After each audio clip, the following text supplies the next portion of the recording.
Hi,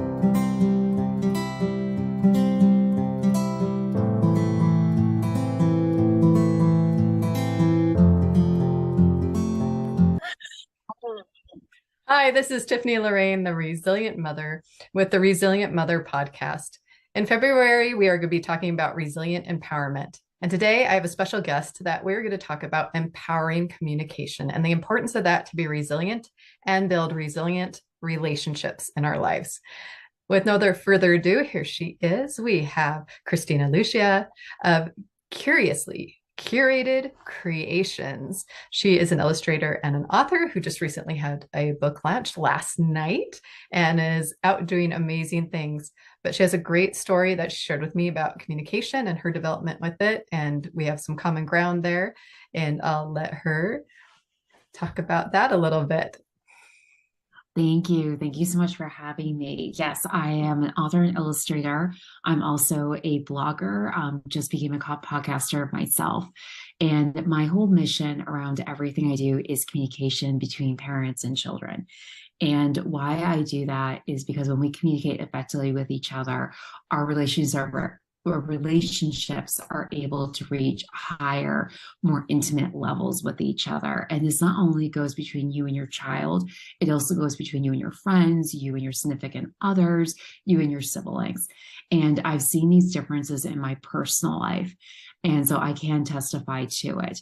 Yes, it's a constant work in progress because we're human and we're constantly evolving. However, when we open our hearts and open our minds to that sense of evolution, and we start this, it's almost like a routine. It was almost like getting up in the morning and brushing our teeth. You know, we're taught at an early age, we just get up every morning and we brush our teeth. We don't question it, we don't think about it. Questioning our feelings is no different. Asking why we're feeling a certain way is no different. And it's a skill and a choice to be able to step back and say, okay, why am I feeling this way? How am I feeling this way? And it's an even bigger choice to be able to sit down with someone and calmly ask and tell how we're feeling, or ask them how they're feeling. And it does take patience, it does take room. So in my children's series, the Bella Lucia book series, there's going to be 15 books in all. 5 of them are coming out this year. I'm actually working on 6 to 10 right now. I'm actually, before I hopped on, I was illustrating. I'm actually in the midst of illustrating another book right now. Basically, by November, my goal is to have not only the 5 books out, but the next 5 fully illustrated, edited, if not laid out in the book layout format that's needed for print, at least like they're ready for that. That's my goal. But with each book, what I'm focusing on are transitions that we all go through. So when we strip everything, where we're from, our sexual orientations, our how we identify ourselves, our nationalities, our religions, we all work from the same feelings list, and also ages too. The feelings that we are working through, our children are working through, and that's what's so beautiful about feelings. It really is a common neutral ground. And in each book, the main character, Bella, who I will pull out right here, I have her here with me, she goes through these transitions and she feels So anxious. cute. Yes, Bella. I did create her myself too. This is a creation of mine. So I do create the toys as well. I am also an avid crocheter and knitter. So I am able to create my toys, which is great because I have samples and I have good visualization. So when I started illustrating, I had these guys already in creation, which was amazing.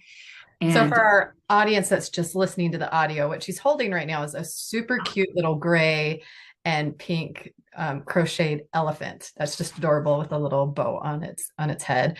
And this is amazing because you have not only done this deep work for yourself in communication. And when we originally talked, we both talked about how we struggled growing up because we weren't allowed to communicate our feelings. We weren't allowed to experience negative emotions, express negative emotions, and that can cause a lot of gaps in communication when you don't even know what your own feelings are. And that's why you're talking so much about feelings and how important they are. But I love this level that you've taken it to where there's stages and to help us all relate, young and old, to our feelings and realize that we do have similarities there. It's not like we have joy as a kid and then we don't know what joy is as an adult, or we don't have grief as a child and not know what grief is as an adult. There's not a disconnect there. There might be a developmental stage that we're in of understanding it, but the feelings are generally the same. And so if we can communicate those things better, we're better able to have resilient relationships and be resilient in situations because we can be empathetic, we can be compassionate, and we can really watch the power of our words when we do communicate. Yeah, absolutely. I totally agree. And yes, that is exactly what I'm going for. Because when Bella expresses in the books, I'm scared, I'm anxious, why can't I do this?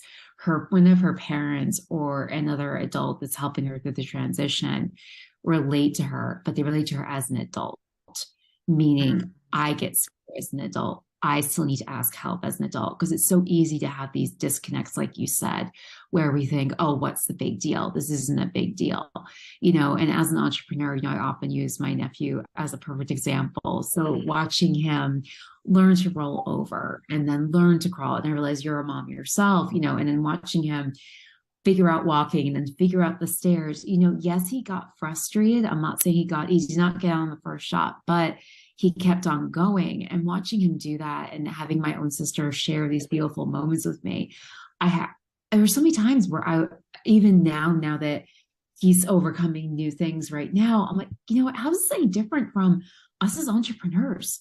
Like, this is me every day. And when you have that space to relate and you see this toddler, yes, he gets frustrated, but he keeps trying. And you're like, you know what? If this 2-year-old can keep trying, I can keep trying. Like, I can keep trying new doors. And it does give that relatability. And also the other thing that communication has done for me is giving that space to acknowledge people. So for a perfect example, and I'm around my sister, and again, like I'm an aunt, I'm a godmother. It's not the same as being with that child 24/7. Like that, I do acknowledge. So when my nephew will do something like he does when I was with them at Christmas, and I saw him last night, which is amazing. I saw him on FaceTime. He does more. He does the hand signal. And now I assumed it was more, like that was my first reaction, but I asked my sister, does that mean more? And it wasn't so much that I needed confirmation. It was, for me, it was more important for me to hear from my sister, is this what your son's communicating? Is this so important? Yeah. Again, I could be something else. And kids do, as they develop their language, they might say one word for something else. Like my son calls all things with wheels choo-choos. Our car's a choo-choo. The truck is a choo-choo. The bike is a choo-choo. But that's part of developmental language, is he's connected everything with wheels. Yeah. And then he'll develop the other later. But if I didn't know that as a parent with developmental things, I'd be like correcting him all the time. And I'm like, no, that's it. Yep, that's a choo-choo. Yep. So I can be encouraging. I can be like, yes, you're understanding big concepts with words, and then you'll get the details later. And I think even as we go through new experiences as adults, we have to remember that sometimes there might be a new big concept that we're not going to get right away, and we're going to have to break it down to the details eventually. But kids are especially exploring, and it's cute what they do. They come up with words for things that aren't related. They put them in group categories. Like, it's fascinating because all of it happens between the ages of like 9 months old and 8, like language development. So if a child's going to be bilingual, that's the time to expose them to it, or sign language or different things, because it'll become part of their language development. Whereas when we try to learn languages as adults, it's still possible, but the brain like plasticity in that time frame, and some of the like languages where you learn clicks and different things as part of the language, are much harder to get, or they won't be as organic as they might be later if you were exposed to it when you're younger, which is just interesting. So communication in kids and parents is vital to their success and their opportunities with language in general, so they can communicate well. Absolutely. Absolutely. And the other thing too that I find also with kids is that they don't set limits. Not like when I watched my nephew trying to roll over, at like a month old, and by less than 2, he either was just 2 months or slightly under 2 months when he rolled over for the first time. Oh, wow. He didn't he kept going, he kept going, even at like a month old, like he kept trying. And so like as an entrepreneur, I had, so a perfect example. So for my book, the first book is being ready to be printed right now. 2 and 3 are going to be coming out like a month later. Now, when you entrepreneurs know this like very well, we all know this. When you part of being an entrepreneur is realizing that when you decide something, that's when things start. Like Mhm. when I talk to people who aren't entrepreneurs, like, and I say, I'm going to launch, they think the launch started for me at New Year's. Like, no, it didn't. It started when I first decided to write my books, and the Yeah. steps have just evolved. The other big thing I learned from really solidifying the steps of like, okay, the book's coming into print. What does this look like? What does that look like? One of the things I'm doing right now is I'm getting advanced reviews, and my current goal is 50 reviews. We actually just upped it to 70. So to reach my first goal of 50, I'm only 4 reviews away, if not Ooh. 3. And yeah, and I can't tell you how many people in this process told me, don't be upset if you don't get to 50. And I turned to them and said, I'm going to get to 50. Because of my marketing strategist, I asked her like back in the fall, I said, okay, how many advanced reviews should I have? She said 50. I'm like, got it. There was never a no in my mind. What my brain Uh, did, okay, I need to build an email list of this many people, and I need to be prepared to send emails to this many people and follow-ups to this many people. But I never said no, 50 is not possible. and My that's resilient communication with yourself. Now, how many people pay attention to the stories they're communicating and telling themselves every day? Like you didn't take no for an answer, therefore you created possibilities. And you didn't Yes. accept what other people said. You already had an expert or someone you were going to that, knew where you were going and what your vision was. And I think that's as adults, especially today in a new world with new opportunities, that we really need to step into our own power of trusting ourselves and our vision and finding the right people that can support where we're going and watch what we tell ourselves, watch what those stories are and where they come from as adults, because sometimes they're from childhood, sometimes they're not us at all, or they're doubt or fear that we can deal with and go, no, I'm not accepting that. Yes, absolutely. And that's the thing that happened too, because I remember early on in my process of getting these reviews when I was at less than 10, and I asked for help of a friend. And the friend told me no. She did write me a review, but she told me no to asking for help in a group I'm involved in. And we talked about it later. And I was much further along my goal at this point. And I told her, because of my healing work, I was able to tell her, yes, I was frustrated. Yes, I was upset. I was frustrated and upset because a door shut on me.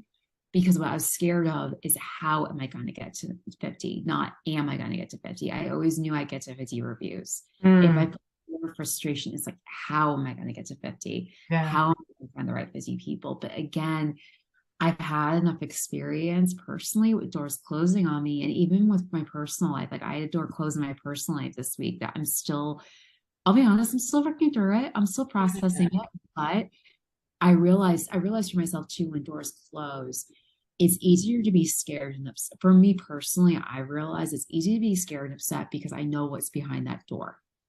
I don't know, Mhm. I don't know where that open door is right now, but I do know, I shouldn't say I know, that's just really a strong word to say, but what I've learned from my experiences is that by walking away from those closed doors and for having the courage to find those open doors, the open doors that I find are 90% of the time much better. Yeah. Usually I find behind them is a lot like, Yeah. yeah, it's scary, but I've had enough experience of shutting doors and having those bottom moments that, but then fighting, like not fighting through it, but working through it, and keep sending, whether it's sending cold emails or it's like, I'm going to keep going out and just having fun and meeting new people, or it's like, what, scratch this person on that That's list. resilience, bouncing back, finding a way, making it happen. And it takes doing multiple things. And I think that's important with communication too. You mentioned through your communication, you had some people show up at your launch that would never been there otherwise.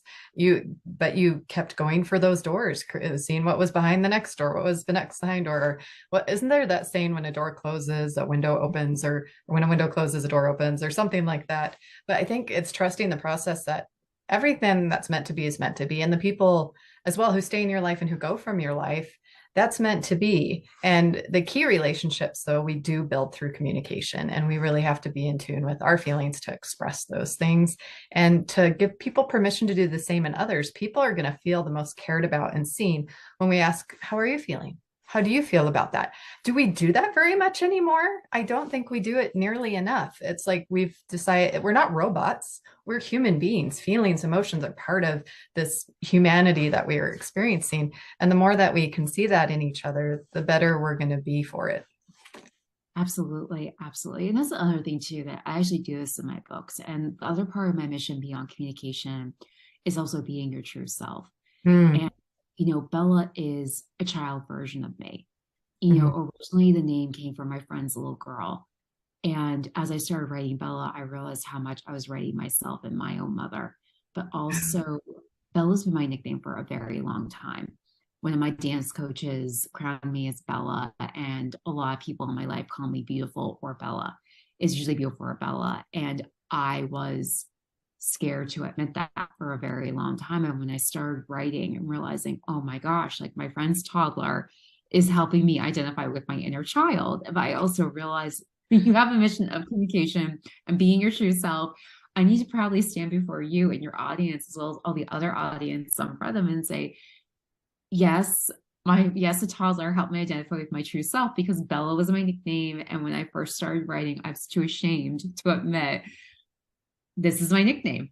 People call me beautiful. People call me Bella all the time. Like, it's my common, especially if they don't know my name. That's like their fault. That's like my default name is Bella. And there's something beautiful about that. And the other thing, in light of being my true self, so I am Catholic and I'm very spiritual, and my sense of faith, I know we talked about this offline when we first met, my sense of faith came to me very naturally. And I do believe, because it came to me so naturally, I've not only have I been able to be a strong Catholic my entire life because of it, but my sense of imagination is also very strong. It's Mhm. it was there as a child, it's there as an adult. Like, I'm the first one to sit down on the floor and start playing with the kiddos. Like, I joke about when my goddaughter was 2, she's 6 now. When she was 2, she was pushing her baby carriage. And I said, oh, are you going to the market? Give me some milk. And then my nephew hands me his place cell phone out, like, ciao, ciao, hello. But again, that, like, my faith and imagination. And so with Bella, Bella does say her blessings at the end of every book. And I was questioned for that when I first started writing the series. And I fought for it. And I wouldn't say I fought for it, but I stood on my ground and said, no, this is really important to me. It's really important that there is a gentle Christian influence. Like, although I am a devout Catholic, I didn't feel comfortable putting direct Catholic symbols in there, because I didn't want people to feel pushy, because that's not the kind Yeah. of Catholic I am. I'm more like, this is who I am, take it or leave it kind of a thing. Again, like, I Yeah. really believe in, I usually only share my religion if someone really needs comfort or someone really needs guidance. Right. And so I felt like the blessings was a nice way of consistency for me to show my Catholic self, but also to insert that. And the other reason why I mentioned this too is something that you said so beautifully, is that I really, going back to that saying, when one door closes, a window opens. I really believe when we trust in our higher power, believe in our higher power, in my case, it's God, is that God knows where we want to be. Yeah. He knows where we want to end up. So if it's a relationship, whether it's family, romantic, friendship, whatever, even with your kids, like anything, God knows where you want to be. And I do believe we go through things to get us through other things. And I also believe when things don't work out, which has happened to me 100 million times, is because he knows I don't want to be there. And one of my favorite poems is Footprints. And I do believe he carries us through those hard Oh, moments. and it's one of my favorites too. Well, and I think what you're talking about too, as it ties to communication, is God stands by kind of lovingly watching, but he's got the full perspective and we only can see a small bit. But in order to honor our agency and the choices that we make, and for us to learn and for us to grow as individuals and have faith and have trust, he can only communicate so much. But Right. also, he can only communicate with us when we're communicating with him. And isn't that any relationship that you're in? And so it's a really good example of a parent-child relationship as well, as we have to give our children room to grow and give them opportunities to be challenged and to learn, even with their language and the things that they say and the things that we communicate. And that's just the nature of it. Absolutely, absolutely. And that's the other thing too that I am looking to do with my books and everything I write is to make sure they're approachable and engageable, meaning every family is different. You know, Yeah. several of the people that have reviewed, and not several, everyone that's reviewed my book so far, everyone that's participated and supported me, including yourself, we're all unique. Yeah. And our family dynamics are unique. So for me to say, because I realize your son's a similar age to my nephew, for me to say you and my sister are raising your kids exactly the same is not, it's not true. You're both unique women. You're both good parents, and your kids are unique too. And there are things like one thing, actually, I have a gift for your audience. I always create printable coloring drawings. I always have for a gift for every audience that's Oh, listening fun. to me on my website. So I'm excited to share that. And part of the reason why I do coloring drawings, because it's a great activity for both children and adults, Yep. meaning that it relaxes us. And when we relax, it gives us time to let the feelings flow and to be Mm. able to communicate. Now, on the flip side of this too, I was joking with my brother-in-law last night because my sister and brother-in-law were there, which is amazing. And my nephew was there. I was so excited to see them. Oh, you guys are here. And I was telling my brother-in-law, I'm going to use him as an example now. So my nephew's at that age where he's not really into the coloring thing. So for quality time for him, him and his dad, my brother-in-law pulls out the ride-on lawnmower and Yeah. they ride the lawnmower around. And that's quality time. Like again, like it's about you finding what works for you and your child. And so when I do something I do in every book I write is I do activities beyond the book. And again, it's a gentle, I consider it a gentle guide, meaning it's for you to take away what I'm writing, but also for you to apply it for what works for you. So again, you could print out my coloring drawing and say, well, this is great for me because I want to doodle, like I want something to color, but what about my kid that won't sit still? And so I see it in my own family. You know, my nephew's scribbling right now, but like, you know, he'd much rather go outside and walk around the yard with the dog and his dad and like ride the lawnmower. And but it's about that connection. You know, it's about Yeah. how are we Bonding, connecting with each other, and yeah, building that relationship. And I'm glad someone told me each child is different because I think I was doing something wrong. My three children are very different. So I need to communicate to them differently. And it's interesting to see because sometimes one thinks I'm favoring the other and it's like, no, this is what she needs to hear. If you need this too, let me know. Like I'm trying to gauge that too. Because there's always a little bit of sibling rivalry. I can talk in every family, but as a parent, like especially I'm trying to be in tune with that right now of who's got what gifts and how to make them feel they are embraced in their gifts and living their truth and doing what's in alignment with them so that they can flourish and be happy, but also to communicate that. And I have one that's a preteen going through the awkward stage and doesn't know what's going to be her thing yet, is kind of scared of failure and like just in this place where she's figuring it out. And I just have to honor the space of, if she doesn't know, she doesn't know, and that's okay. And if she does form an opinion, support it. Like, and so, but I have other ones who are like know exactly what they're doing and like, so it's just really, or willing to experiment. Like they're just so different. I'm just really glad that I know that and I know how to honor that and just embrace the individual. And we just need to see the beautiful souls that are in each person and speak to them from the heart and from our feelings so we can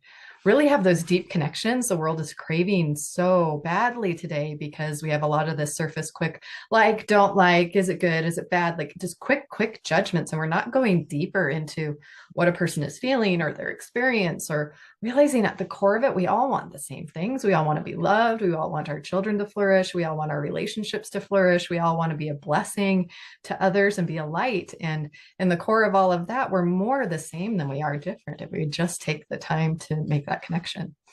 absolutely. And there's so many things when we're able to communicate, like misconceptions come, like there's so many misconceptions that happen from a lack of communication.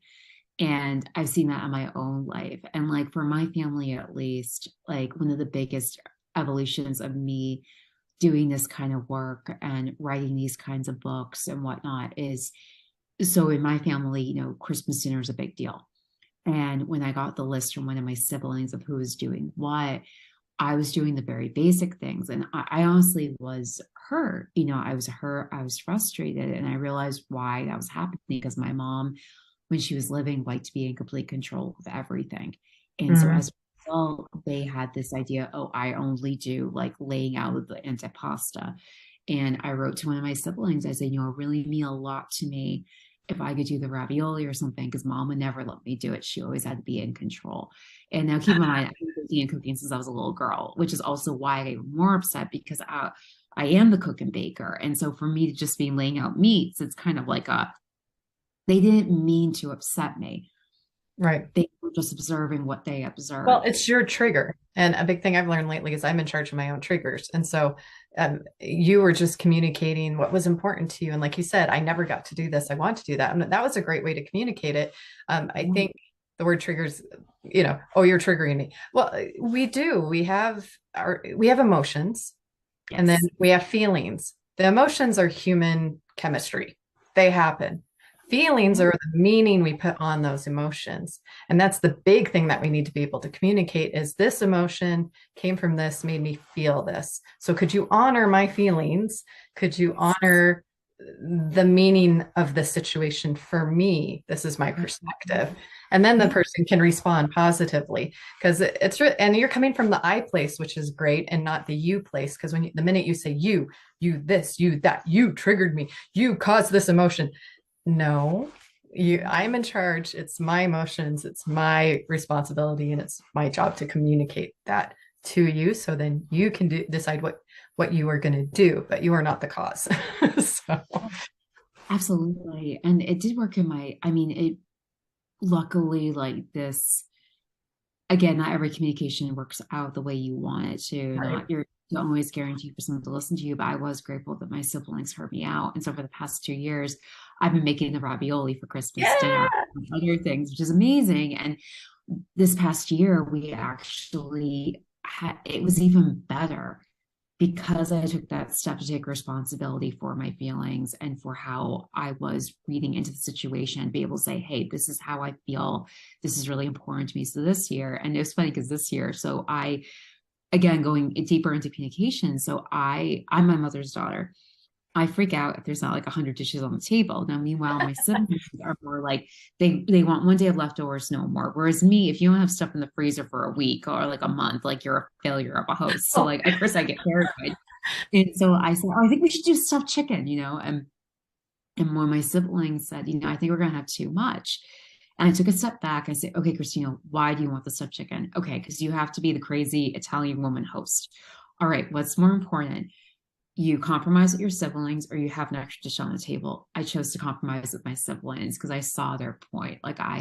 It's a shared holiday. And to me, it was more important for us to be having a great Christmas, which we did. And there was like when I was at my father's house baking ravioli, like I thought I was out of flour. And I was able to reach out to my sister and say, hey, do you mind bringing flour when you come over? To me, it's more important for that camaraderie, for that like mhm. sharing of their responsibilities and for like not feeling like, okay, I have to have a million things on the table. It's okay. You don't have to always be that. When it's your house, you're the sole hostess, you can do it. But when you're sharing, you need to share. But again, that's like inner communication, also Yeah. understanding their perspective. And it's It's give very and beautiful. take. It's give and take. And a compromise is something not everyone's very good at today because it takes that deeper level of communication to compromise well and create a win-win situation for everyone. You have to slow down and make sure it's not competition or that you go into safety mode and you're protecting what you want so much that you can't open up and see other possibilities. And so that's another point of communication is where's this communication coming from, which you beautifully described as stepping back and going, what's more important, this or this with what I'm doing? And when we have resilient relationships, they come from that place of I choose the relationship over this other thing that really is not as important as the relationship and the person that I'm interacting with. I think it's a beautiful way for us to kind of come to a close with everything. And is there a link to your book? Where do they find the free coloring pages? Like, where do we find you for these things? Yes, so I'll give you the link. I do have a landing page set up and I do have a pop-up on my website. My book, my first book is available for pre-sale. As soon as I get the green light to put the other two up, I will. Yes, so I will get you all those links with like the coloring, drawing, and then I do have a newsletter. So I'm always announcing. So like when this episode goes live, I always make a press mention. I have a press page on my website. So like your podcast, of course, will be there. So I would love to share Awesome. all these goodies with your audience. And I'll include And all more these time. links in the next slide with some other links as well to me for coaching. If you want to be a guest on this show, and please subscribe so we can bring you more wonderful guests and speakers and communication about resilience in general, and the theme this year of Resilient You, because Resilient You is the way to be in 2023. All right. Thank you. Till next time.